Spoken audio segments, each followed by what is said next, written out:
ನಮಸ್ಕಾರ. ಏಷ್ಯಾನೆಟ್ ಸುವರ್ಣ ನ್ಯೂಸ್ನ ವಿಶೇಷ ಜಾತಕ ಫಲ ಕಾರ್ಯಕ್ರಮಕ್ಕೆ ಸ್ವಾಗತ. ನಾನು ಅಮೃತಾ ಗೌಡ. ಎಂದಿನ ಜಾತಕ ಫಲ ಸಂಚಿಕೆಯಲ್ಲಿ 12 ರಾಶಿಗಳ ಫಲಾಫಲ, ನೀವು ಕಳಿಸಿರುವಂತಹ ಸಂದೇಶಗಳಿಗೆ ಉತ್ತರ, ಪರಿಹಾರ, ಹಾಗೆ ಈ ದಿನದ ಪಂಚಾಂಗದ ಮಹತ್ವವನ್ನು ತಿಳ್ಕೊಳ್ತಾ ಹೋಗೋಣ. ಮೊದಲಿಗೆ ಜ್ಯೋತಿಷಿಗಳಾದ ಶ್ರೀಕಂಠ ಶಾಸ್ತ್ರಿಗಳನ್ನು ಕಾರ್ಯಕ್ರಮಕ್ಕೆ ಸ್ವಾಗತಿಸಿಕೊಳ್ಳೋಣ. ಶಾಸ್ತ್ರಿಗಳೇ, ಕಾರ್ಯಕ್ರಮಕ್ಕೆ ಸ್ವಾಗತ. ತಮಗೆ ನಮಸ್ಕಾರಗಳು. ಶಾಸ್ತ್ರಿಗಳೇ, ಈ ದಿನ ಮಂಗಳವಾರದ ಪಂಚಾಂಗದ ವಿಶೇಷತೆಯನ್ನು ತಿಳಿಸ್ಕೊಡೋದಾದ್ರೆ? ಶ್ರೀ ಗುರುಭ್ಯೋ ನಮಃ. ಹರಿ ಓಂ. ಮೂರ್ತಿತ್ವೇ ಪರಿಕಲ್ಪಿತ ಶಶಿಭೃತೋ ವರ್ತ್ಮ ಪುನರ್ಜನ್ಮನಾಮಾತ್ಮೇತ್ಯಾತ್ಮವಿದಾಂ ಕರ್ತುಶ್ಚ ಯಜತಾಂ ಭರ್ತ ಅಮರಜ್ಯೋತಿಷಾಂ ಲೋಕಾನಾಂ ಪ್ರಳಯೋದ್ಭವ ಸ್ಥಿತಿ ವಿಭುಶ್ಚಾನೇಕಧಾಯ ಶ್ರಿತವು ವಾಚನ್ನ ಸದ್ದದಾತ್ವನೇಕ ಕಿರಣ ತ್ರೈಲೋಕ್ಯ ದೀಪೋ ರವಿ. ಸಮಸ್ತ ವೀಕ್ಷಕರಿಗೆ ಶುಭೋದಯ, ಶುಭ ಬೆಳಗು. ಈ ದಿನದ ಸಂದೇಶಗಳನ್ನು ಪರಿಶೀಲಿಸುವ ಪೂರ್ವದಲ್ಲಿ ಈ ಹೊತ್ತಿನ ಪಂಚಾಂಗ ವಿಶೇಷತೆಯನ್ನು ಗಮನಿಸಿಕೊಳ್ಳೋಣ. ಶ್ರೀ ಕ್ರೋಧಿನಾಮ ಸಂವತ್ಸರ, ಉತ್ತರಾಯಣ, ಹೇಮಂತ ಋತು, ಪುಷ್ಯಮಾಸ, ಕೃಷ್ಣ ಪಕ್ಷವಾಗಿದೆ. ಈ ದಿವಸ ಮಂಗಳವಾರವಾಗಿರತಕ್ಕಂಥದ್ದು. ಸಪ್ತಮಿ ತಿಥಿ, ಚಿತ್ರಾ ನಕ್ಷತ್ರ. ಈ ದಿವಸ ಒಂದು ಬದಲಾವಣೆ ಇದೆ. ಏನು? ಈ ಗ್ರಹಗಳ ಸಂಚಾರದಲ್ಲಿ ಕುಜ ಎಷ್ಟು ದಿವಸ ಕರ್ಕಟಕ ರಾಶಿಯಲ್ಲಿದ್ದ, ವಕ್ರಗತಿ ಏರ್ಪಾಡಾಗಿತ್ತು, ಅಂದರೆ ಹಿಮ್ಮುಖವಾಗಿ ಚಲಿಸ್ತಕ್ಕಂಥದ್ದು ಅಂತ. ಹಾಗೆ ಚಲಿಸ್ತಾ ಈ ದಿವಸ ಆತ ಮಿಥುನ ರಾಶಿಯಲ್ಲಿದ್ದವನು ಕರ್ಕಟಕಕ್ಕೆ ಬಂದಿದ್ದ, ಸ್ವಲ್ಪ ದಿವಸ ಇದ್ದ, ಮತ್ತೆ ವಾಪಸ್ ಆತನ ಗತಿ ಹಿಮ್ಮುಖವಾಗಿತ್ತು. ಈಗ ಮಿಥುನ ರಾಶಿಯನ್ನು ಪ್ರವೇಶ ಮಾಡ್ತಾನೆ ವಕ್ರಗತಿಯಲ್ಲಿ. ಮಿಥುನ ರಾಶಿ ಬುಧನ ಮನೆ. ಅದು ಬುಧನ ಮನೆಯಲ್ಲಿ ಕುಜನ ಸಂಚಾರ ಆದಾಗ ಸ್ವಲ್ಪ ಏರುಪೇರುಗಳಾಗುತ್ತೆ, ಯಾಕೆಂದರೆ ಶತ್ರುವಿನ ಮನೆ. ಈ ಕಾರಣದಿಂದಾಗಿ ಅಲ್ಲಿ ಶಾಸ್ತ್ರದಲ್ಲಿ ಹೇಳುತ್ತೆ, ಬೌದ್ಧೇ ಅಸಹಸ್ತನಯವಾನ್ ವಿಸುಹೃತ್ ಕೃತಜ್ಞೋ ಗಾಂಧರ್ವ ಯುದ್ಧ ಕುಶಲಃ ಕೃಪಣಃ ಅಭಯ ಅರ್ಥಿ ಅಂತೆಲ್ಲ ಹೇಳುತ್ತೆ. ಏನು ಇದರ್ಥ ಅಂತಂದರೆ, ಅಸಹನೆ ಉಂಟಾಗತ್ತೆ, ತಾಳ್ಮೆಗೆ ಇಟ್ಬಿಡ್ತೀವಂತೆ. ಮಿಥುನ ರಾಶಿಯವರಿಗೆ ಇದು ಹೆಚ್ಚಿನ ಫಲ ಅನ್ವಯ ಆಗುತ್ತೆ, ಯಾಕೆಂದರೆ ಆ ರಾಶಿಯಲ್ಲೇ ಆಗ್ತಕ್ಕಂಥದ್ದು. ಹೀಗಾಗಿ ಸಹನೆ ಕಳ್ಕೊಂಡ್ಬಿಡ್ತೀರ. ಬಹಳ ಬೇಗ ಕೋಪ ಟ್ರಿಗರ್ ಆಗಿಬಿಡುತ್ತೆ. ಕಡ್ಡಿಗೀರೋದಕ್ಕೂ ಇಲ್ಲ, ಇನ್ನೂ ಸ್ಪಾರ್ಕ್ ಆಗ್ತಿದ್ದ ಹಾಗೆ ಥಗನ್ನ ಜ್ವಾಲಾಗ್ನಿ ಆಗುತ್ತಲ್ಲ, ಹಾಗೆ ಜ್ವಾಲಾಮುಖಿ ಆಗಿಬಿಡ್ತಕ್ಕಂಥ ಸಾಧ್ಯತೆ ಹೆಚ್ಚಾಗಿರುತ್ತದೆ. ಮಕ್ಕಳ ವಿಚಾರದಲ್ಲಿ ಪರವಾಗಿಲ್ಲ, ಅಥವಾ ಇನ್ಯಾವ ಸಂತಾನ ಸೂಚನೆಗೆ ಅದೊಂದು ಒಳ್ಳೆಯ ಫಲವನ್ನು ಹೇಳಿದೆ. ಮತ್ತು ಅವನು ವಿಸುಹೃತ್, ಸ್ನೇಹಿತರ ಜೊತೆಗೆ ಜಗಳ ಆಗಿಬಿಡುತ್ತೆ. ತುಂಬ ಆಪ್ತರು, ತುಂಬ ಹತ್ತಿರದವರು, ಅವ್ರ ಜೊತೆಗೆ ಏನೋ ಒಂದು ಕಲಹ ಇತ್ಯಾದಿ ಉಂಟು ಮಾಡಿಬಿಡ್ತಾನಂತವನು. ಕೃತಜ್ಞತೆ, ಇನ್ನೊಬ್ಬರಿಗೆ ಆಯ್ತಿದೆ, ಏನೋ ಒಂದು ಸಹಾಯ ಮಾಡಿದರೆ ಆಗಲಿ ಅನ್ನೋದು ಒಂದು ಮನಸ್ಸಲ್ಲಿ ಇರ್ತದೆ. ಆ ಕೃತಜ್ಞತಾ ಭಾವ ಅಂತೀವಲ್ಲ, ಅಷ್ಟರ ಮಟ್ಟಿಗೆ ಅದೊಂದು ಒಳ್ಳೆಯ ಫಲ ಇದೆ. ಮತ್ತು ಗಾಂಧರ್ವ ಯುದ್ಧ ಕುಶಲಃ ಅಂತ. ಗಾಂಧರ್ವ ಅಂದರೆ ಸಂಗೀತ ಕಲೆಗಳಲ್ಲಿ ಕಲಾ ನೈಪುಣ್ಯತೆ ಬರ್ತದೆ, ಶಾಸ್ತ್ರಗಳಲ್ಲಿ ಆಸಕ್ತಿ ಬರ್ತದೆ ಅಂತೆಲ್ಲ ಹೇಳಿದೆ. ಮತ್ತು ಭಯ ಇರಲ್ಲ ನಿಮಗೆ, ಏನಾಗುತ್ತೆ ನೋಡೇ ಬಿಡ್ತೀನಿ ಒಂದು ಕೈ ಅಂತ. ಒಂದು ಹೆಜ್ಜೆ ಮುಂದೆ ಇಡೋದಿಲ್ಲ, 10 ಹೆಜ್ಜೆ ಮುಂದಕ್ಕೆ ಹೋಗ್ಬಿಡೋದು, ಆ ರೀತಿಯ ಒಂದು ಭಯ. ಕೃಪಣ, ಸ್ವಲ್ಪ ಜಿಪುಣತನವೂ ಬರುತ್ತೆ. 100 ರೂಪಾಯಿ ಖರ್ಚು ಮಾಡ್ತಾ ಇದ್ದರೆ ಇಷ್ಟು ದಿವಸ ಕುಜನ ಪ್ರವೇಶದಿಂದಾಗಿ 10 ರೂಪಾಯಿ ಬಿಚ್ಚೋದಕ್ಕೂ 10 ಸಲ ಯೋಚನೆ ಮಾಡುವ ಹಾಗಾಗತ್ತೆ. ಅರ್ಥಿ ಅಂದರೆ ಯಾಚಿಸ್ತಕ್ಕಂಥ, ಇನ್ನೊಬ್ಬರಲ್ಲಿ ಅದಕ್ಕೆ ಇದಕ್ಕೆ ಅಸಹಾಯಕತೆಯಿಂದಾಗಿ ಇನ್ನೊಬ್ಬರ ಏನು ಮುಂದೆ ತಲೆ ತಗ್ಗಿಸ್ಬೇಕಾದ, ಕೈ ಒಡ್ಡಬೇಕಾದ ಪರಿಸ್ಥಿತಿ, ಮುಜುಗರವಾಗ್ತಕ್ಕಂಥ ಪರಿಸ್ಥಿತಿಗಳು ಏರ್ಪಾಡಾಗುತ್ತೆ. ಈ ರೀತಿಯಲ್ಲಿದೆ. ಏನೋ ಒಂದು ರಿಕ್ವೆಸ್ಟ್ ಮಾಡಬೇಕು, ಸಹಾಯ ಮಾಡಬೇಕು ಅಂದರೂ ಅದು ಯಾಚನೆಯೇ ಆಗಿಬಿಡುತ್ತೆ. ಆ ರೀತಿಯ ಒಂದು ಸಂದರ್ಭಗಳನ್ನು ತಂದು ಕೊಡ್ತಾನೆ ಅಂತಕ್ಕಂಥದ್ದು ಇದರ ಫಲ. ಬೇರೆ ಬೇರೆ ರಾಶಿಗಳಿಗೆ ಹೇಗೆ, ಅದನ್ನು ಆಮೇಲೆ ರಾಶಿ ಫಲ ನೋಡೋಣ. ಅಂತೂ ಈ ಒಂದು ಗ್ರಹ ಬದಲಾವಣೆಯಿಂದ, ಕುಜನ ಮರಳುವಿಕೆಯಿಂದ ಈ ರೀತಿಯ ಒಂದು ಫಲಗಳು ಏರ್ಪಾಡಾಗುತ್ತೆ. ಹಾಗಾಗಿ ಈ ದಿವಸ ನರಸಿಂಹ ಸನ್ನಿಧಾನಕ್ಕೆ ಹೋಗ್ಬನ್ನಿ, ನರಸಿಂಹ ಪ್ರಾರ್ಥನೆ ಮಾಡಿ ಈ ಇರ್ತಕ್ಕಂತಹ ತೊಡಕುಗಳೆಲ್ಲ ಸ್ವಲ್ಪ ನಿವಾರಣೆಯಾಗಿ ಸ್ವಲ್ಪ ಒಳ್ಳೆಯ ಒಂದು ಫಲ ಕಾಣಲಿಕ್ಕೆ ಅವಕಾಶ ಇದೆ. ಈ ದಿನದ ಪಂಚಾಂಗದ ವಿಶೇಷತೆಯನ್ನು ತಿಳಿಸ್ಕೊಟ್ರಿ ಶಾಸ್ತ್ರಿಗಳೇ. ಜೊತೆಗೆ ಈ ದಿನ ಗ್ರಹ ಬದಲಾವಣೆಯಿಂದ ಆಗುವಂತಹ ಒಂದಷ್ಟು ಚೇಂಜಸ್ ಮಿಥುನ ರಾಶಿಯಲ್ಲಿ, ಅದನ್ನು ಕೂಡ ತಿಳಿಸ್ಕೊಟ್ರಿ. ಮುಂದೆ ಸಂದೇಶಗಳತ್ತ ಗಮನ ಹರಿಸೋಣ. ಮೊದಲಿಗೆ ಯಶವಂತ್ ಅಂತ ಬೆಂಗಳೂರಿಂದ, ಇವರ ಜನ್ಮ ದಿನಾಂಕ 23ನೇ ತಾರೀಕು 3ನೇ ತಿಂಗಳು 1984 ರಾತ್ರಿ 11 ಗಂಟೆ 20 ನಿಮಿಷ. ಶಿಕ್ಷಣ ಮತ್ತು ಆರೋಗ್ಯದ ಬಗ್ಗೆ ತಿಳಿಸಿ ಅನ್ನೋದು ಪ್ರಶ್ನೆ. ಯಶವಂತ್ ಅವರ ಪ್ರಶ್ನೆ ಶಿಕ್ಷಣ ಮತ್ತು ಆರೋಗ್ಯಕ್ಕೆ ಸಂಬಂಧಿಸಿದೆ ಅಲ್ವಾ? ಜಾತಕ ನೋಡೋಣ. ಆರೋಗ್ಯವನ್ನು ಮೊದಲಿಗೆ ಗಮನಿಸೋಣ. ನೋಡಿ, ತಮ್ಮದು ವೃಶ್ಚಿಕ ಲಗ್ನದಲ್ಲಿ ಕುಜ ಇದ್ದಾನೆ. ಲಗ್ನಾಧಿಪತಿ ಲಗ್ನದಲ್ಲಿದ್ದರೆ ತುಂಬ ಒಳ್ಳೆಯದು, ಶರೀರದಲ್ಲಿ ಒಂದು ಸ್ವಲ್ಪ ಬಲ ಇರುತ್ತದೆ. ಕೇತುವು ಇದ್ದಾನೆ, ಸ್ವಲ್ಪ ತಲೆನೋವು, ತಲೆ ಸಿಡಿತ, ಈ ಥರದೊಂದು ಸ್ವಲ್ಪ ಬಾಧೆ ಇರ್ತದೆ. ಪ್ರಸ್ತುತ ಈಗ ನಿಮಗೆ ಚಂದ್ರದಶೆಯಲ್ಲಿ ಶುಕ್ರನ ಭುಕ್ತಿ ನಡೀತಾ ಇದೆ, ಏಪ್ರಿಲ್ವರೆಗೆ ಇರ್ತದೆ. ಆಮೇಲೆ ರವಿ ಪ್ರಾರಂಭವಾಗುತ್ತೆ. ರವಿ ನಿಮ್ಮ ಜಾತಕದಲ್ಲಿ ಒಳ್ಳೆಯ ಸ್ಥಾನದಲ್ಲಿ, ಪಂಚಮ ಸ್ಥಾನದಲ್ಲಿದ್ದಾನೆ. ಒಳ್ಳೆಯದು, ತೊಂದರೆ ಇಲ್ಲ. ನೋಡಿಪ್ಪ, ಚೆನ್ನಾಗಿದೆ. ಲಾಭ, ಕರ್ಮಾಧಿಪತಿ ರವಿಯ ಕಾಲ ಬಂದಾಗ ಕೆಲಸದಲ್ಲಿ ಒಳ್ಳೆಯ ಬಲ ಕಾಣಲಿಕ್ಕೆ ಅವಕಾಶಗಳಿದ್ದಾವೆ ಅಂತ. ಹೀಗಾಗಿ ಚಂದ್ರನು ಚೆನ್ನಾಗಿದ್ದಾನೆ, ಒಳ್ಳೆಯ ಗಜಕೇಸರಿ ಯೋಗ ಇದೆ, ಚೆನ್ನಾಗಿದೆ. ಈಗ ಕಾಲ ಒಳ್ಳೆಯ ರೀತಿಯ ಅನುಕೂಲವನ್ನು ಉಂಟು ಮಾಡಿಕೊಡ್ತಾ ಇದೆ. ಹೀಗಾಗಿ ಆತಂಕ ಬೇಡ. ಆರೋಗ್ಯದ ವಿಚಾರದಲ್ಲಿ, ಕೆಲಸದ ವಿಚಾರದಲ್ಲಿ ಏನೋ ಒಂದು ಪರದಾಟ ಇತ್ಯಾದಿ ಇದ್ದರೆ ಸ್ವಲ್ಪ ಮನಸ್ಸಿಗೆ ಬೇಸರ ಆಗುತ್ತೆ. ಆದರೆ ಆ ರೀತಿಯ ಯಾವ ಲಕ್ಷಣ ಇಲ್ಲ. ಹೀಗಾಗಿ ಆತಂಕ ಬೇಡ. ಕರ್ಮಾಧಿಪತಿ ಕಾಲ ಮುಂದೆ ಏಪ್ರಿಲ್ ನಂತರದಲ್ಲಿ ಇನ್ನೂ ಚೆನ್ನಾಗಿರ್ತೀರ. ಒಳ್ಳೆಯದಾಗಲಿ. ಮುಂದಿನ ಪ್ರಶ್ನೆ ಶಾಸ್ತ್ರಿಗಳೇ, ಶಿವಕುಮಾರ್ ಅಂತ ಹೊಸದುರ್ಗದಿಂದ. ಇವರ ಜನ್ಮ ದಿನಾಂಕ 1ನೇ ತಾರೀಕು 2ನೇ ತಿಂಗಳು 1996 ರಾತ್ರಿ 9:30. ಆರ್ಥಿಕ ಅಭಿವೃದ್ಧಿ ಹಾಗೆ ಮದುವೆ ಬಗ್ಗೆ ತಿಳಿಸಿ ಅನ್ನೋದು ಪ್ರಶ್ನೆ. ಶಿವಕುಮಾರ್ ಅವರ ಪ್ರಶ್ನೆ, ಆರ್ಥಿಕವಾಗಿ ಅಭಿವೃದ್ಧಿ ಹೇಗಿದೆ ಅಲ್ವಾ? ಹೌದು, ನೋಡೋಣ. ಜೊತೆಗೆ ಮದುವೆ, ವಿವಾಹ. ಓಕೆ, ನೋಡಿ, ತಮ್ಮದು ಕನ್ಯಾ ಲಗ್ನ. ಲಗ್ನದಿಂದ ಧನಾಧಿಪತಿಯಾಗಿರತಕ್ಕಂತಹ ಶುಕ್ರ ನಿಮ್ಮ ಜಾತಕದಲ್ಲಿ 6ನೇ ಮನೆಯಲ್ಲಿದ್ದಾನೆ. ಸಾಲ ಮಾಡ್ಕೋತೀರಾ ನೀವು, ಸ್ವಲ್ಪ ಹುಷಾರಾಗಿರಿ. ಈಗ ಪ್ರಸ್ತುತ ಶುಕ್ರನ ಕಾಲವೇ ನಡೀತಾ ಇದೆ, ಶನಿ ಶುಕ್ರ ನಡೀತಾ ಇದೆ. ನೋಡಿಪ್ಪ, ಈಗ ಸ್ವಲ್ಪ ಹುಷಾರಾಗಿರ್ಬೇಕು ನೀವು. ಆರ್ಥಿಕವಾಗಿ ಸ್ವಲ್ಪ ಕ್ಲಿಷ್ಟ ವಾತಾವರಣ ಇದೆ. ಹೀಗಾಗಿ ಸ್ವಲ್ಪ ಹಣಕಾಸಿನ ವಿಚಾರದಲ್ಲಿ ಎಚ್ಚರಿಕೆ ಬೇಕು ನಿಮಗೆ. ಮತ್ತು ನಿಮ್ಮದು ಮಿಥುನ ರಾಶಿನೇ. ಈಗಷ್ಟೇ ನಾನು ಹೇಳ್ತಾ ಇದ್ದೆ, ಅಲ್ಲಿ ಏನು ಕುಜನ ಪರಿವರ್ತನೆ ಆಗುತ್ತೆ ಈ ದಿವಸ ಅಂತ. ಹಾಗಾಗಿ ನಿಮಗೇನಾಗುತ್ತೆ, ಕುಜ ಮರಳಿ ಬಂದಾಗ ಶರೀರದಲ್ಲಿ ಗಾಯಗಳಾಗ್ತಕ್ಕಂಥದ್ದು, ಕಲೆಗಳು ಮೂಡ್ತಕ್ಕಂಥದ್ದು, ಹಣಕಾಸಿನ ತೊಡಕು ಉಂಟಾಗ್ತಕ್ಕಂಥದ್ದು, ಇನ್ಯಾರನ್ನೋ ಇಷ್ಟವಿರಲ್ಲ ಕೆಲವೊಮ್ಮೆ ಅಂಥವ್ರ ಬಳಿ ಹೋಗಿ ನಾವು ಕೈ ಕಟ್ಕೊಂಡು ನಿಂತ್ಕೋಬೇಕಾಗುತ್ತೆ. ಸ್ವಾಮಿ ಇದು ಅಂತ, ಅಂಥದ್ದೊಂದು ಸಂದಿಗ್ಧ ವಾತಾವರಣ ನಿರ್ಮಾಣ ಆಗಿಬಿಡುತ್ತೀವ್ರೆ. ಹೀಗಾಗಿ ನೀವು ತುಂಬ ಎಚ್ಚರಿಕೆಯಿಂದ ಇರಬೇಕು. ಇದಕ್ಕೆ ಪರಿಹಾರ ಏನಪ್ಪ ಅಂದರೆ, ಒಂದು ವಿಷ್ಣು ಸಹಸ್ರನಾಮ, ಎರಡನೇದು ದುರ್ಗಾ ಸಪ್ತಶತಿ ಪಾರಾಯಣ ಮಾಡಿಸಿ ಒಂದು ಯಾವುದಾದ್ರು ಅಮ್ಮನವರ ಸನ್ನಿಧಾನದಲ್ಲಿ. ಅದು ತುಂಬ ಸಹಾಯ ಮಾಡುತ್ತೆ. 2 ಮಂತ್ರದ ಬಲದ ಮೇಲೆ ನಿಮ್ಮ ಜೀವನ ಸುಲಭವಾಗಿ ಸಾಗುತ್ತೆ. 2 ಗಾಲಿಗಳಲ್ಲಿ ಹೇಗೆ ರಥ ನಿರಾತಂಕವಾಗಿ ಮುಂದೆ ಸಾಗುತ್ತೋ ಆ ರೀತಿಯಲ್ಲಿ ಅದನ್ನು ಮಾಡಿಸಿ. ಒಳ್ಳೆಯದಾಗಲಿ. ಮುಂದಿನ ಪ್ರಶ್ನೆ ಶಾಸ್ತ್ರಿಗಳೇ, ವಿಸ್ಮಯ್ ಅಂತ ಮೈಸೂರಿಂದ. ಇವರ ಜನ್ಮ ದಿನಾಂಕ 21ನೇ ತಾರೀಕು 7ನೇ ತಿಂಗಳು 2006 ಮಧ್ಯರಾತ್ರಿ 2:50. ಶಿಕ್ಷಣದ ಬಗ್ಗೆ ತಿಳಿಸಿ ಅನ್ನೋದು ಪ್ರಶ್ನೆ. ವಿಸ್ಮಯ್ ಅವರ ಪ್ರಶ್ನೆ, ಅದು ಶಿಕ್ಷಣಕ್ಕೆ ಸಂಬಂಧಿಸಿದೆ ಅಲ್ವಾ? ಜಾತಕವನ್ನು ಪರಿಶೀಲಿಸೋಣ. ನೋಡಿ, ತಮ್ಮದು ವೃಷಭ ಲಗ್ನ. ಲಗ್ನದಿಂದ ವಿದ್ಯಾಧಿಪತಿ, ಅಲ್ಲಿ ವಿದ್ಯಾಸ್ಥಾನದಲ್ಲಿ ಶುಕ್ರ ಬುಧರಿದ್ದಾರೆ. ನೋಡಿ, ಕಲಾ ಕೌಶಲ್ಯ, ಕಲೆ, ರಂಗಕರ್ಮ, ಈ ಸಿನಿಮಾ, ಕಿರುತೆರೆ, ಅಥವಾ ಅಲ್ಲಿ ಬರ್ತಕ್ಕಂತಹ ಸ್ಕ್ರಿಪ್ಟಿಂಗ್ ಆಗಬಹುದು, ಅಥವಾ ಇನ್ನೇನು ಡಿಸೈನಿಂಗ್, ಕಾಸ್ಟ್ಯೂಮ್ ಡಿಸೈನಿಂಗ್ ಆಗಬಹುದು, ಫ್ಯಾಷನ್ ಡಿಸೈನಿಂಗ್ ಆಗಬಹುದು. ಈ ರೀತಿಯಲ್ಲಿ ಕರಕುಶಲಗಳು ಅಂತೀವಲ್ಲ, ಆ ರೀತಿಯಲ್ಲಿ ಮುಂದುವರಿಲಿಕ್ಕೆ ತುಂಬ ಚೆನ್ನಾಗಿದೆ. ಮತ್ತು ಒಳ್ಳೆಯ ಮಾತುಗಾರರು ಆಗಿರ್ತೀರ. ಬುಧ ವಾಗ್ಮಿ, ಹೀಗಾಗಿ ಮಾತಿನ ಬಲವೂ ನಿಮಗೆ ಇದೆ. ಹೀಗಾಗಿ ಅಲ್ಲಿ ಸೌಮ್ಯೇ ರಂಗಚರೋ ಗೀತಪ್ರಿಯೋ ನೃತ್ಯವಿತು ಅಂತ ಹೇಳ್ತಾರಲ್ಲ, ಆ ರೀತಿಯಲ್ಲಿ ಗಾನ, ಗೀತ, ವಾದ್ಯ, ಈ ರೀತಿಯ ಒಂದು ಕ್ಷೇತ್ರಗಳಲ್ಲಿ ಮುಂದುವರಿಲಿಕ್ಕೆ ತುಂಬ ಚೆನ್ನಾಗಿದೆ, ಬಹಳ ಚೆನ್ನಾಗಿದೆ. ವಿದ್ಯಾಬಲ ಚೆನ್ನಾಗಿರೋದ್ರಿಂದ ಚೆನ್ನಾಗಿ ಓದಬೇಕು. ಚೆನ್ನಾಗಿದೆ, ಹೌದು, ವಾತಾವರಣ ನಿಮ್ಮ ಗ್ರಹ ಬಲ ಚೆನ್ನಾಗಿದೆ. ಹೀಗಾಗಿ ನಾವು ಒಂದು ಒಳ್ಳೆಯ ಗುರಿ ಇಟ್ಕೋಬೇಕು. ಆ ಗುರಿ ಕಡೆ ಕಣ್ಣನ್ನು ಅಲುಗಿಸದೆ ಸಾಗಬೇಕು. 100 ಬರಲಿ, ಆ ಕಡೆ ಈ ಕಡೆ ಸಮಸ್ಯೆಗಳು, ಅದರ ಕಡೆ ಕಿವಿ ಕೊಡಬಾರ್ದು, ತಲೆ ಕೊಡಬಾರ್ದು. ನನ್ನ ಗುರಿ ಅದಪ್ಪ, ನಾನು ದಿ ಬೆಸ್ಟ್ ಆರ್ಟಿಸ್ಟ್ ಆಗಬೇಕು. ಆ ರೀತಿಯಲ್ಲಿ ನೀವು ಮುಂದುವರಿಬೇಕು. ಮುಂದುವರೆದು ತುಂಬ ಒಳ್ಳೆಯ ಫಲ ಇದೆ. ಪ್ರಯತ್ನ ಮಾಡಿ, ಒಳ್ಳೆಯದಾಗಲಿ.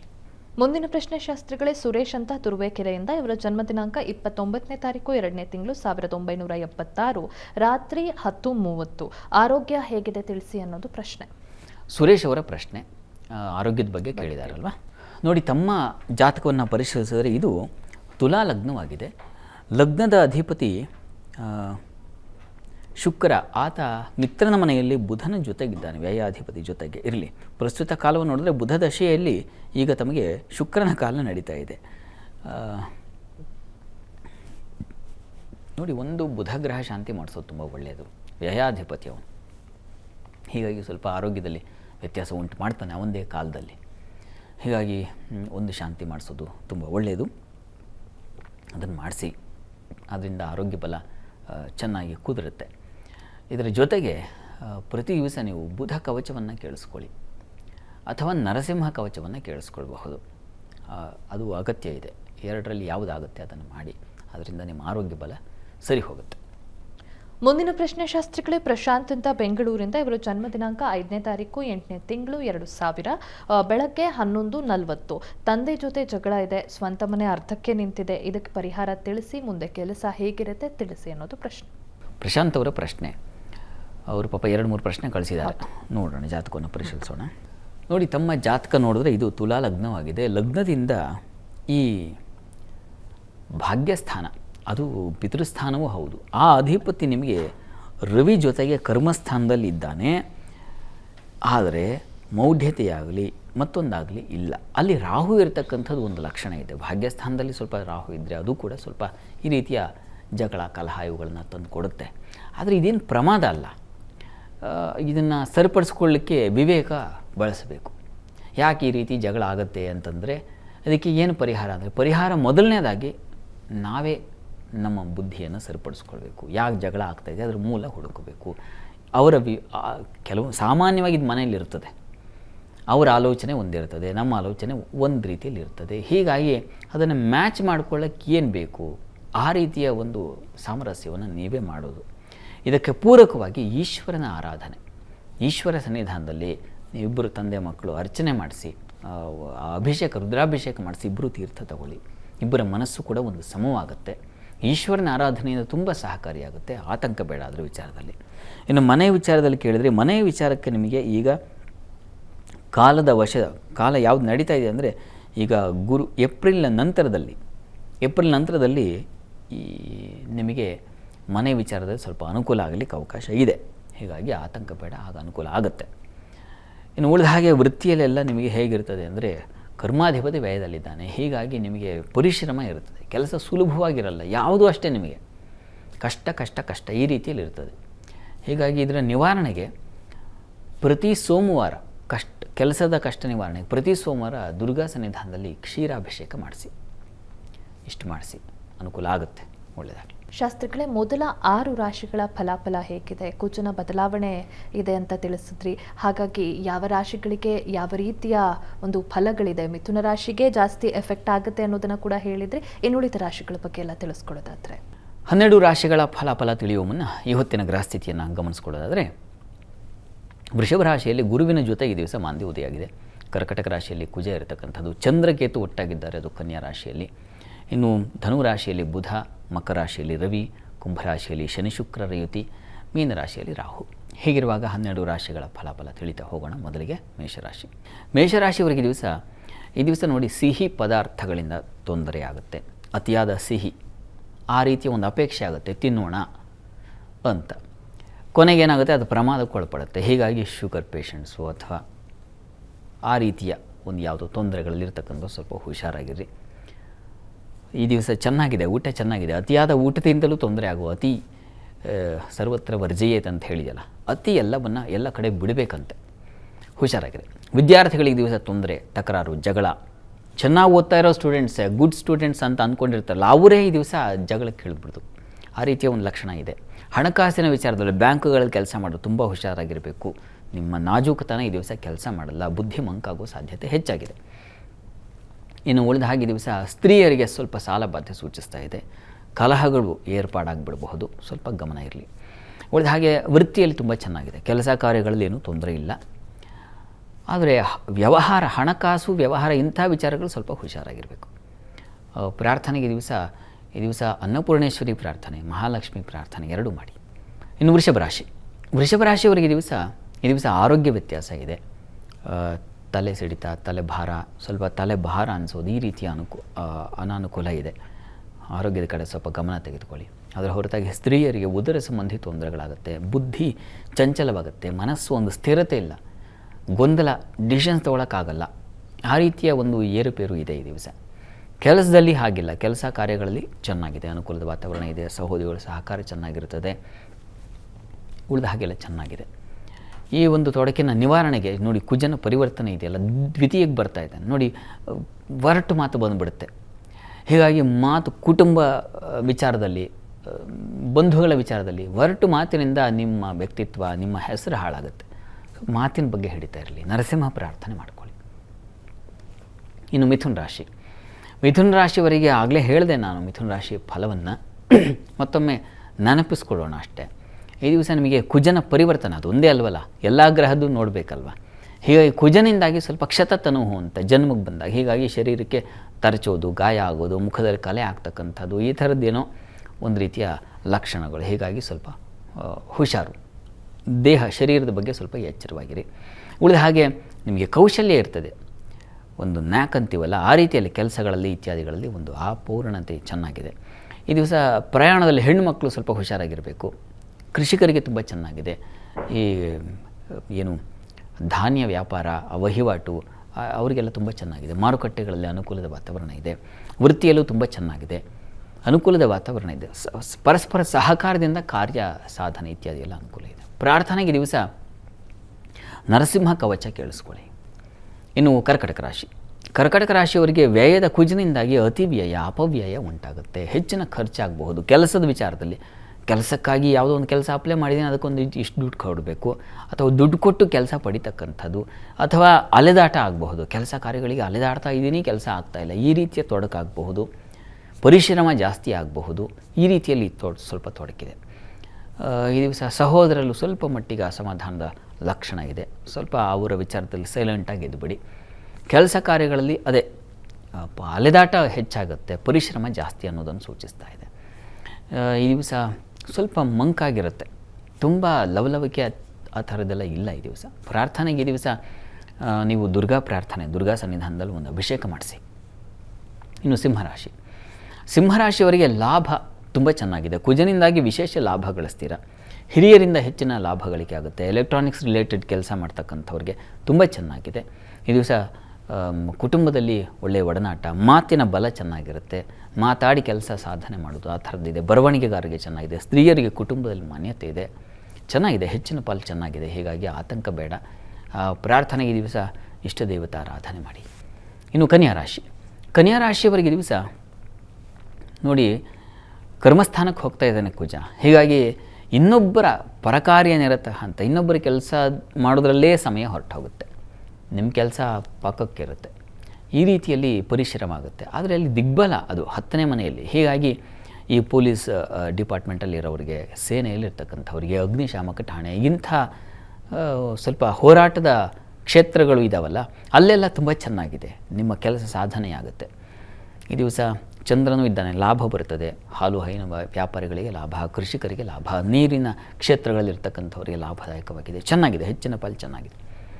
ಪ್ರಾರ್ಥನೆಗೆ ಈ ದಿವಸ ನೀವು ಮಂದಿ ಉದಯಾಗಿದೆ ಭಾಗ್ಯಸ್ಥಾನದಲ್ಲಿ. ಹೀಗಾಗಿ ಸ್ವಲ್ಪ ಮಟ್ಟಿಗೆ ತೊಡಕುಗಳು ಇರ್ತಕ್ಕಂಥ ತಂದೆ ಮಕ್ಕಳಲ್ಲಿ. ಹೀಗಾಗಿ ಈಶ್ವರ. ತುಲಾರಾಶಿಯವರಿಗೆ ದಿವಸ ಕುಜನ ಪರಿವರ್ತನೆ, ಆತ ಭಾಗ್ಯಸ್ಥಾನಕ್ಕೆ ಹೋಗ್ತಾನೆ. ಹೀಗೆ ತಂದೆ ಮಕ್ಕಳಿಗೆ ಸ್ವಲ್ಪ ಬೆಂಕಿ ವಾತಾವರಣ ಇರ್ತದೆ. ಮನೆಗಳಲ್ಲಿ ವಾತಾವರಣ ಸಮಾಧಾನವಾಗಿರಲ್ಲ, ಬಿಸಿ ವಾತಾವರಣ ಇರುತ್ತೆ. ಈ ದಿವಸ ನಷ್ಟತೆ, ಕಷ್ಟ, ದುಃಖ, ವ್ಯಥೆ, ದೊಡ್ಡವರು ಹಿರಿಯರು ಯಾರೋ ಏನೋ ಅಂದುಬಿಟ್ರು ಅಂತ ಅದಕ್ಕೆ ತುಂಬ ತಲೆ ಕೆಡಿಸ್ಕೊಳ್ತಕ್ಕಂಥದ್ದು. ಕೆಲವರು ಹಾಗಿರುತ್ತಲ್ವ, ದೊಡ್ಡವರು ಯಾರಾದರೂ ಹಿರಿಯರು ಬುದ್ಧಿವಂತರು ಏನಾದರೂ ಅಂದುಬಿಟ್ರೆ, ಇಂಥವರು ನನಗೆ ಅಂದುಬಿಟ್ರಲ್ಲ ಅನ್ನೋದು ಒಂದು ಸಂಕಟ, ಅದು ನಿಮ್ಮನ್ನು ಕಾಡುತ್ತೆ ಈ ದಿವಸ. ಆ ರೀತಿಯಲ್ಲಿದೆ. ಕೆಲಸದಲ್ಲೂ ಅಷ್ಟೇ ಸ್ವಲ್ಪ ಪರಿಶ್ರಮ ಆಗುತ್ತೆ. ಅಲ್ಲೂ ಅಷ್ಟೇ ಮೇಲ್ನವರ ಏನು ಅಧಿಕಾರಿಗಳಿಂದಾಗಿ ಒತ್ತಡ, ಪ್ರೆಷರ್ ಜಾಸ್ತಿ ಆಗುತ್ತೆ. ತಟ್ಕೊಳ್ಳೋಕ್ಕಾಗಲ್ಲ ಈ ದಿವಸ. ಮಾನಸಿಕವಾಗಿ ಸ್ವಲ್ಪ ಕೂಗುತ್ತೀರ, ಸ್ವಲ್ಪ ಅಸಮಾಧಾನ ಇದೆ ಈ ದಿವಸ. ಏನಂದರೆ ಮಕ್ಕಳಿಂದಾಗಿ ಸ್ವಲ್ಪ ಸಹಾಯ ಇದೆ. ಬುದ್ಧಿ ಚುರುಕಾಗಿರ್ತದೆ ನಿಮಗೆ. ತನ್ನ ಮೂಲಕ ಸ್ವಲ್ಪ ಬಿಡಿಸ್ಕೊಳ್ತೀರ ಕಷ್ಟವನ್ನು. ಯೋಚನೆ ಮಾಡಬೇಡಿ. ಪ್ರಾರ್ಥನೆಗೆ ದಿವಸ ನರಸಿಂಹ ಪ್ರಾರ್ಥನೆಯನ್ನೇ ಮಾಡಿ. ವೃಶ್ಚಿಕ ರಾಶಿಯವರೆಗೂ ಈಗ ನೋಡಿ, ಸಪ್ತಮ ಸ್ಥಾನದಲ್ಲಿ ಅಲ್ಲಿ ಮಾಂದಿ ಇದ್ದಾಗ ಒಳ್ಳೆಯ ವಿಚಾರಗಳಿಗೆ ಜಗಳ, ಭಿನ್ನಾಭಿಪ್ರಾಯ ಬಂದುಬಿಡುತ್ತೆ. ಒಳ್ಳೆಯದೇ ಅಥವಾ ಇನ್ನೊಬ್ಬರ ಸಲುವಾಗಿ ಗಂಡ ಹೆಂಡ್ತಿರು ಸಾಮಾನ್ಯ ಅವ್ರಿಗಿನ್ನ ವಿಚಾರವಾಗಿ ಬೇರೆಯವ್ರ ವಿಚಾರದಲ್ಲಿ ಕಿತ್ತಾಡೋದು ಜಾಸ್ತಿ, ಅದು ಜಾಸ್ತಿ ಆಗುತ್ತೆ ಈ ದಿವಸ. ಇನ್ನು ವೃತ್ತಿಯಲ್ಲಿ ತುಂಬ ಚೆನ್ನಾಗಿದೆ, ಅನುಕೂಲದ ವಾತಾವರಣ ಇದೆ. ಧನ ಲಾಭ ಕಾಣಲಿಕ್ಕೆ ಅವಕಾಶ ಇದೆ. ಕುಟುಂಬದಲ್ಲಿ ಸಹಕಾರ ಚೆನ್ನಾಗಿರ್ತದೆ. ಚಂದ್ರ ಲಾಭದಲ್ಲಿದ್ದಾಗ ಸ್ತ್ರೀಯರಿಂದ ವಿಶೇಷ ಸಲಹೆಗಳು ಸಿಗುತ್ತೆ. ಈ ರೀತಿಯಲ್ಲಿ ಒಂದು ಒಳ್ಳೆಯ ವಾತಾವರಣ ಖಂಡಿತ ಇದೆ. ಆದರೆ ಕುಜನ ಪರಿವರ್ತನೆ ಅಷ್ಟಮಕ್ಕೆ ಹೋಗ್ತಾ ಇದ್ದಾನೆ. ನಷ್ಟ, ಆರೋಗ್ಯದಲ್ಲಿ ವ್ಯತ್ಯಾಸ, ಕಷ್ಟ, ಕ್ಲಿಷ್ಟ ವಾತಾವರಣ ಇದೆಲ್ಲವೂ ಇದೆ. ನರಸಿಂಹ ಪ್ರಾರ್ಥನೆ ತಪ್ಪದೆ ಮಾಡಿ. ಧನುರಾಶಿಯವರಿಗೆ ನೋಡಿ, ಸಪ್ತಮಕ್ಕೆ ಬರ್ತಾ ಇದ್ದಾನೆ ಕುಜ. ಅಲ್ಲಿ ಭಾರ್ಯ ಸೌಖ್ಯ ವಿಹೀನತೆ ಅನ್ನೋದನ್ನು ಕೊಡುತ್ತಾನೆ. ಅಂದರೆ ಗಂಡ ಹೆಂಡತಿ ಜೊತೆಗೆ ವಾರ್ ಶುರುವಾಗುತ್ತೆ. ಸಮಸ್ಯೆಗಳು ಉಲ್ಬಣವಾಗುತ್ತೆ. ಭಿನ್ನಾಭಿಪ್ರಾಯಗಳು ಬರುತ್ತೆ. ಸಾಕು ಅನಿಸೋ ಥರ ಆಗುತ್ತೆ. ಎಲ್ಲರೂ ಹೋಗ್ಬೇಡ ಮನೆ ಬಿಟ್ಟು ಅನ್ನೋ ಥರ ಆಗುತ್ತೆ. ಆದರೆ ಹಾಗೆ ಮಾಡಬೇಡಿ. ಇರುತ್ತೆ, ಹಗಲು ರಾತ್ರಿ ಎರಡೂ ಇಲ್ವಾ? ಹಾಗೆ ಕಷ್ಟ ಸುಖ ಎರಡೂ ಇರುತ್ತದೆ, ಆತಂಕಕ್ಕೊಳಗಾಗಬೇಡಿ. ಇದಕ್ಕೆ ಪರಿಹಾರಗಳಿದ್ದಾವಲ್ಲ. ಲಕ್ಷ್ಮೀ ನರಸಿಂಹ ಸನ್ನಿಧಾನದಲ್ಲಿ ನೀವು ಪಂಚಾಮೃತ ಸೇವೆ ಮಾಡಿಸಿ, ಇಬ್ಬರು ತೊಗೊಳ್ಳಿ, ನೋಡಿ, ನೀವು ಪರೀಕ್ಷೆ ಮಾಡಿ, ತುಂಬ ಅನುಕೂಲ ಉಂಟಾಗುತ್ತೆ. ಇನ್ನು ಮಕರ ರಾಶಿ. ಮಕರ ರಾಶಿಯವರಿಗೆ ದಿವಸ ನೋಡಿ, ಷಷ್ಠ ಸ್ಥಾನದಲ್ಲಿ ಕುಜನ ಸಂಚಾರವಾಗುತ್ತೆ. ಸ್ವಲ್ಪ ಧೈರ್ಯ ಸಾಹಸ ಇರುತ್ತೆ, ಶೂರತ್ವ ಬರುತ್ತೆ, ಹುಂಬತ್ತನ ಜಾಸ್ತಿ ಆಗುತ್ತೆ, ಅದು ಸ್ವಲ್ಪ ಕಡಿಮೆ ಇರಬೇಕು, ಅದನ್ನು ನೋಡ್ಕೊಳ್ಳಿ. ಈ ದಿವಸ ದೇವತಾ ಅನುಕೂಲ, ದೇವರ ದರ್ಶನ, ಕ್ಷೇತ್ರ ದರ್ಶನ, ಸಾಧುಗಳ ಸಂತರ ಭೇಟಿ, ಈ ಥರದ್ದು ಒಂದು ಲಕ್ಷಣ ಇದೆ, ಚೆನ್ನಾಗಿದೆ. ಕೆಲಸದಲ್ಲೂ ತುಂಬ ಅನುಕೂಲಕರವಾಗಿದೆ, ಒಳ್ಳೆಯ ವಾತಾವರಣ ಇದೆ, ಮಾತಿನ ಬಲ ಚೆನ್ನಾಗಿದೆ. ಹೀಗಾಗಿ ಅದರ ಬರವಣಿಗೆ, ಮಾತು ಇಂಥ ಫೀಲ್ಡಲ್ಲಿರ್ತಕ್ಕಂಥವ್ರಿಗೆ ತುಂಬ ಚೆನ್ನಾಗಿದೆ ಈ ದಿವಸ. ಆದರೆ ಬುದ್ಧಿ ಮಂಕಾಗಿರುತ್ತೆ, ಇದರ ನಿವಾರಣೆಗೆ ಗುರು ಪ್ರಾರ್ಥನೆ ಮಾಡಿ, ತುಂಬ ಅನುಕೂಲ ಆಗುತ್ತೆ. ಇನ್ನು ಕುಂಭರಾಶಿ. ಕುಂಭರಾಶಿಯವರಿಗೆ ಬುದ್ಧಿಸ್ಥಾನದಲ್ಲಿ ಕುಜನ ಸಂಚಾರವಾದಾಗ ಆಲೋಚನೆ ಕೋಪಯುತವಾಗಿರುತ್ತೆ. ಏನೊಂದು ಹೇಳೋದಕ್ಕೂ ಕೋಪ ಬಂದುಬಿಡುತ್ತೆ, ಏನೊಂದು ಹೇಳೋದಕ್ಕೂ ಆ ರೀತಿಯ ಒಂದು ಉಗ್ರ ಸ್ವಭಾವ ಬಂದುಬಿಡುತ್ತೆ. ಮಕ್ಕಳ ವಿಚಾರದಲ್ಲಿ ಮನಸ್ತಾಪಗಳು ಬರುತ್ತೆ, ಅಲ್ಲಿ ಒಂಥರ ವಾತಾವರಣ ಕಹಿ ಆಗುವ ಸಾಧ್ಯತೆ ಇದೆ. ಈ ದಿವಸ ಪ್ರಯಾಣದಲ್ಲಿ ತೊಂದರೆ ಇದೆ, ಮಿತ್ರರ ಜೊತೆಗೆ ಜಗಳ ಮಾಡ್ಕೊಂಡ್ಬಿಡ್ತೀರಾ, ತುಂಬ ಆಪ್ತರು ಅವ್ರ ಜೊತೆಗೆ ಜಗಳ ಮಾಡ್ಕೊಂಡ್ಬಿಡ್ತೀರಾ. ವೃತ್ತಿಯಲ್ಲಿ ಪರವಾಗಿಲ್ಲ, ಅನುಕೂಲದ ವಾತಾವರಣ ಕಾಣ್ತೀರಾ, ಯೋಚನೆ ಮಾಡಬೇಡಿ. ಲಾಭದಲ್ಲಿರ್ತಕ್ಕಂಥ ರವಿ ಬುಧರಿಂದಾಗಿ ಸಂಗಾತಿಯಿಂದ ಬಹಳ ವಿಶೇಷವಾದ ಲಾಭ ಇದೆ. ಔಷಧ ವ್ಯಾಪಾರಿಗಳಿಗೆ ಬಹಳ ವಿಶೇಷವಾಗಿ ಚೆನ್ನಾಗಿದೆ. ಆರೋಗ್ಯದ ದೃಷ್ಟಿಯಿಂದ ಸ್ವಲ್ಪ ಈ ದಿವಸ ವೀಕ್ ಆಗಿದೆ, ಹೀಗಾಗಿ ನೀವು ದುರ್ಗಾ ಕವಚ ಕೇಳಿಸ್ಕೊಳ್ಳಿ. ಇನ್ನು ಮೀನರಾಶಿ. ಮೀನರಾಶಿಯವರಿಗೆ ದಿವಸ ನೋಡಿ, ಚತುರ್ಥ ಸ್ಥಾನಕ್ಕೆ ಕುಜ ಬಂದಾಗ ವಿಸುಹೃತ್, ಅವೆಲ್ಲ ಪ್ರಾರಂಭದಲ್ಲಿ ಹೇಳಿದ್ವಲ್ಲ, ಸ್ನೇಹಿತರ ಜೊತೆಗೆ ಜಗಳ ಆಗಿಬಿಡುತ್ತೆ, ತುಂಬ ಆಪ್ತರ ಜೊತೆಗೆ ಮನಸ್ತಾಪಗಳು ಮಾಡ್ಕೊಳ್ತೀರಾ, ಬಂಧುಗಳ ಜೊತೆಗೆ ಕಲಹಗಳು, ಭಿನ್ನಾಭಿಪ್ರಾಯಗಳು ಬರುತ್ತೆ. ಭೂಮಿ ವಿಚಾರದಲ್ಲಿ ಕೋರ್ಟು ಕಚೇರಿ, ಈ ಪೊಲೀಸ್ ಸ್ಟೇಷನ್ ಅಲ್ದಾಡಿ ಹೈರಾಣಾಗುವ ಪರಿಸ್ಥಿತಿ ನಿರ್ಮಾಣವಾಗಬಹುದು. ಹುಷಾರಾಗಿರಿ ಆ ವಿಚಾರಗಳಲ್ಲಿ. ಈ ದಿವಸ ಸಂಗಾತಿಯ ಸಹಕಾರ ಚೆನ್ನಾಗಿದೆ, ವ್ಯಾಪಾರದಲ್ಲಿ ಅನುಕೂಲ ಇದೆ, ವೃತ್ತಿಯಲ್ಲೂ ತುಂಬ ಚೆನ್ನಾಗಿದೆ. ಈ ವೈದ್ಯಕೀಯ ಕ್ಷೇತ್ರದಲ್ಲಿ ಇರ್ತಕ್ಕಂಥವ್ರಿಗೆ ಚೆನ್ನಾಗಿದೆ, ರಾಜಕಾರಣಿಗಳಿಗೆ ಚೆನ್ನಾಗಿದೆ. ಆದರೆ ಈ ಹೋರಾಟ ಜಗಳ ನಿಲ್ಲೋದಿಲ್ಲ. ಇದರ ನಿವಾರಣೆಗೆ ನರಸಿಂಹ ಪ್ರಾರ್ಥನೆ, ನರಸಿಂಹ ದರ್ಶನ, ನರಸಿಂಹ ಸ್ತುತಿ ಹೇಳ್ಕೊಳ್ಳಿ. ಈ ದಿವಸ 12 ರಾಶಿಗಳವರು, ರಾಶಿ ಗೊತ್ತಿಲ್ಲ ಅಂತಕ್ಕಂಥವರು ಹೇಳಬಹುದಾದ ಮಂತ್ರ ಓಂ ಉಗ್ರ ಸಿಂಹಾಯ ನಮಃ. ಈ ಮಂತ್ರ ಹೇಳ್ಕೊಳ್ಳಿ, ಶಾಂತವಾಗುತ್ತೆ. ಇಂದಿನ ಕಾರ್ಯಕ್ರಮದಲ್ಲಿ 12 ರಾಶಿಗಳ ಫಲಾಫಲ, ವೀಕ್ಷಕರು ಕಳಿಸಿದಂತಹ ಸಂದೇಶಗಳಿಗೆ ಉತ್ತರ, ಪರಿಹಾರ, ಹಾಗೆ ಈ ದಿನದ ಪಂಚಾಂಗದ ವಿಶೇಷತೆಯನ್ನು ತಿಳಿಸ್ಕೊಟ್ರಿ. ಧನ್ಯವಾದಗಳು ಶಾಸ್ತ್ರಿಗಳೇ. ಸರ್ವೇ ಜನಾಃ ಸುಖಿನೋ ಭವಂತು, ಸಮಸ್ತ ಸನ್ಮಂಗಳಾನಿ ಭವಂತು. ಎಲ್ಲರಿಗೂ ಶುಭವಾಗಲಿ. ನೋಡಿದ್ರಲ್ಲ ವೀಕ್ಷಕರೇ, ಇದಾಗಿತ್ತು ಇವತ್ತಿನ ಜಾತಕ ಫಲ ವಿಶೇಷ ಸಂಚಿಕೆ. ನೇರ, ದಿಟ್ಟ, ನಿರಂತರ ಸುದ್ದಿಗಾಗಿ ನೋಡ್ತಾ ಇರಿ ಏಷ್ಯಾನೆಟ್ ಸುವರ್ಣ ನ್ಯೂಸ್.